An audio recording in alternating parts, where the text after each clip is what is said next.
Pahalgam ఉగ్రదాడిపై fill supreme court కీలక వ్యాఖ్యలు. జమ్మూ కాశ్మీర్లోని పహల్గాం వద్ద ఇటీవలే జరిగిన ఉగ్రదాడి ఘటనపై న్యాయ విచారణ జరిపించాలని కోరుతూ దాఖలైన ప్రజా ప్రయోజన ఫిల్ని సుప్రీంకోర్టు తిరస్కరించింది. ఈ సందర్భంగా అత్యున్నత న్యాయస్థానం కీలక వ్యాఖ్యలు చేసింది.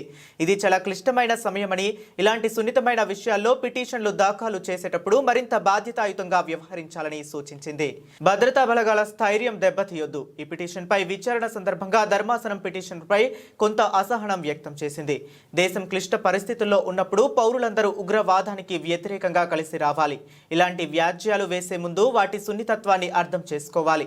మీ చర్యల ద్వారా భద్రతా బలగాల స్థైర్యాన్ని దెబ్బతీయాలనుకుంటున్నారా?